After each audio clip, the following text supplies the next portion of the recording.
Hi, Tracy's Kitchen and Appalachian Adventures. Tracy's still at the table, y'all. Okay? So I'm going to talk about SSI. All of you know what SSI is, but I'm going to talk about what if you get some extra money and you're on SSI. That has happened to a lot of people. They were in a car accident or medical malpractice or whatever, so they get all this big money.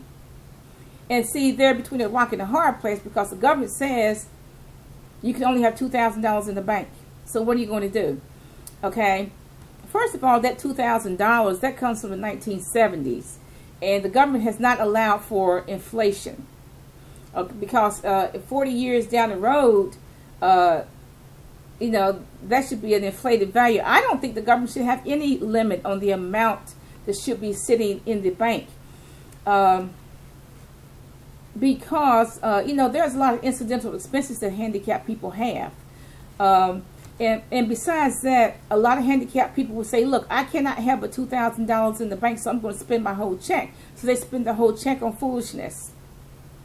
They spend the whole check on foolishness because they got this rule in their mind that they can't have but $2,000 in the bank, so they don't save anything. Let's just say that you do get some money or you do want to save. Now, I personally think there should be no limit, for the amount a handicapped person can save, because I think that they should have a right to buy property. They should have a right to buy a house so they can have somewhere to live and won't be dependent upon Section 8. Okay? They should have a right to buy a trailer or whatever. Okay? But I hear that they're trying to change that. Okay? There are a lot of mothers that are lobbying Congress to change that. But let's say you're in an accident and you get $90,000. Okay? And you get in SSI. Okay? I'm suggesting you first put that money in the bank. Do not give it to a friend of a friend to hold for you. Because what that friend of a friend is going to do is going to abscond with that money. And you will be left with nothing. Okay? So do not give that money to a friend of a friend. Put that money in the bank. Now, there may be hopefully there's one person on the earth that you can trust.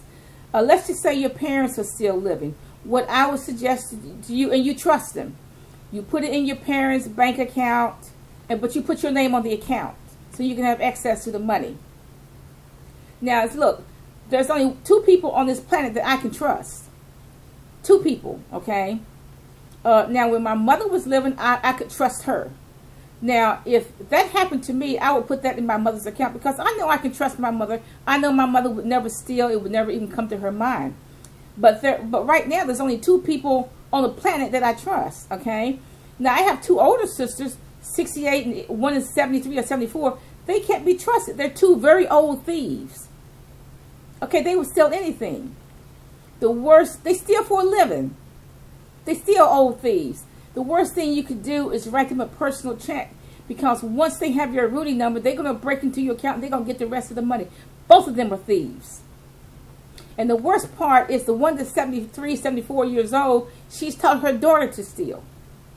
Okay? And so her daughter's a thief. Okay? But, personally, there's only 2 people on the planet that I trust. So if I got that money, if I got that money, I know I put it in one of their accounts. Okay? Now, let's just say you're handicapped, you get in the SSI, you get $90,000 from an accident. Hopefully, maybe you can trust your parents, 1 or 2 of your parents, they still living. You put that in the account. Okay, but you put your name on their account. The first thing you need to do is you need to go buy you a house. Go buy you a $40,000 house that's out there. Just get on the internet and Google and you will find it. Okay, choose a state that you want to live in and Google and find the house. Okay, then go buy yourself a car, because you have to have, as a handicapped person, you have to have a way to get from point A to point B. Okay, now go ahead and put $2,000 in, because the government says you can have it. Go ahead and put $2,000 in your account. If you have something left, let's say you have $20,000 left, maybe you can either keep it in your parents' account, or you can get it in savings bonds. And you can put that savings bonds at home. You can just put that in a metal treasure. those little treasure boxes that you can get at Walmart, that you have to have open with a key or a combination. You can put that. You can put your savings bonds in there.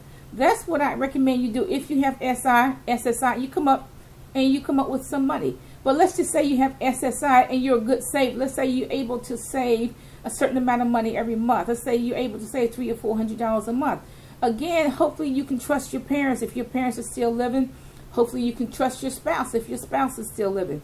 Put that money in your spouse's account, and put that money in your parents' account. But make sure your name is on there. If you're a good saver, you want to save this money just in case you have, because look, SSI doesn't necessarily pay for everything. You're going to have incidental expenses, okay, that Medicaid is not going to pay for, okay. You may have emergency dental care, your car may break down, anything, but you need to have this money just in case you need it. So that's what my take is on, I'm at the table, y'all. I'm talking about if you own SSI and you come into some money. Have a nice day.